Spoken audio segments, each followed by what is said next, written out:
No circuito elétrico desenhado abaixo, todos os resistores ôhmicos são iguais e tem resistência R igual a 1 ohm.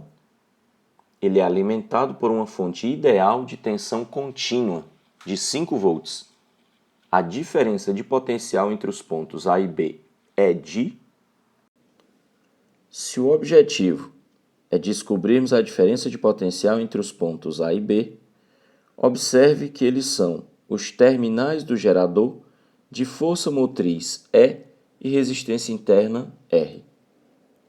Lembrando que a diferença de potencial entre os terminais de um gerador pode ser determinada pela equação do gerador, U igual a E menos R vezes I. Nesse caso, um gerador de força eletromotriz 5 volts e resistência interna 1 ohm. Assim fica claro que antes de descobrirmos a diferença de potencial pedida, é necessário conhecermos a intensidade da corrente que circula pelo gerador. Corrente é essa que, ao partir do gerador, irá percorrer o circuito externo formado pelas 6 resistências mostradas na figura. Observe, pela presença dos fios de ligação, os pontos equipotenciais. Nesse caso, um ponto aqui em cima que tem o mesmo potencial do ponto A e aqui embaixo um ponto que tem o mesmo potencial do ponto B. Isso serve para mostrar a forma como os resistores estão associados. Nesse caso, observa-se que os 6 resistores que compõem o circuito externo aparecem divididos em pares e que esses 3 pares de resistores em série aparecem ligados em paralelo entre si. Detalhe é que se nós temos 2 resistores em série, cada um deles valendo R, a resistência equivalente a esse par seria de 2R. Nesse caso, nós poderíamos pensar esses 6 resistores como se fossem apenas 3. 3 resistores iguais a 2R, associados em paralelo entre si, conectados aos pontos A e B. Dessa forma, o circuito poderia ser redesenhado como uma única resistência de valor 2R sobre 3, ou seja, a resistência equivalente ao conjunto das 3 resistências em paralelo, conectada ao gerador de resistência interna R e força motriz E. Isso nos permitiria calcular a intensidade da corrente que percorre o circuito partindo do gerador. Afinal, a intensidade da corrente depende da força eletromotriz, da resistência interna do gerador, bem como da resistência externa. Nesse caso, sabendo que a força motriz vale 5 volts e que a resistência R foi dada como sendo 1 ohm, a intensidade da corrente seria de 3 amperes.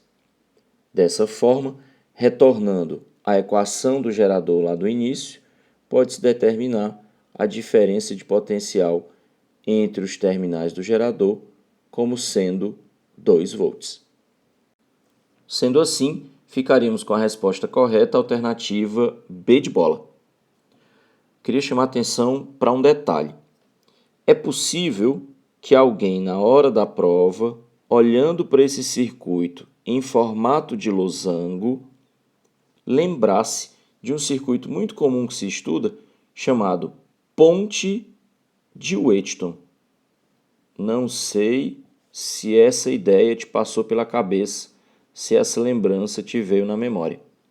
Fato é que se alguém pensasse nesse circuito como uma ponte de Wheaton, iria interpretar essa diagonal como não sendo percorrida por corrente, tendo em vista que o produto dos lados opostos do losango são iguais.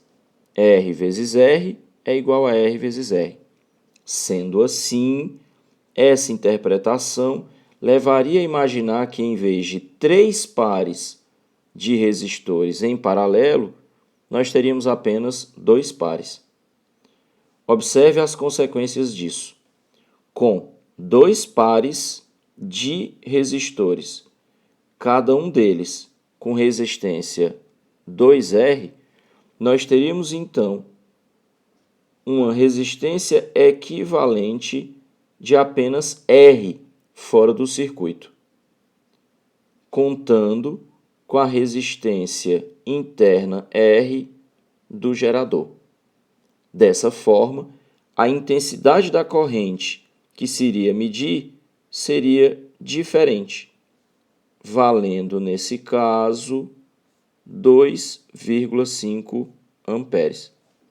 Ao tentarmos calcular a diferença de potencial nos terminais do gerador, nós obteríamos U igual a 5 menos 1 vezes 2,5, achando uma DDP de 2,5 volts. E aí o grande problema, 2,5 volts é um dos valores que aparece nas alternativas. Nesse caso, a alternativa C. E aí então você vai se perguntar, mas Delfrânio, eu até lembrei de ponte de Wheaton. E por que não seria, já que o circuito tem um formato de losango? Acontece que o formato de losango, que não é obrigatório, mas é didático, é característico, o losango é um quadrilátero. E como todo quadrilátero, tem 2 diagonais. Uma das diagonais é a que fica ligada diretamente ao gerador, como aparece aqui, que nós poderíamos chamar de diagonal AB.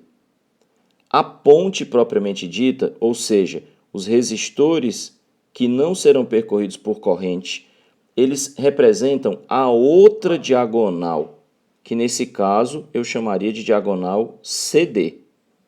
Ou seja, ponte de Wheaton, quadrilátero, bateria numa diagonal, resistores na outra. Repara que não é isso que acontece aqui. Então é um caso de parece, mas não é. Cuidado!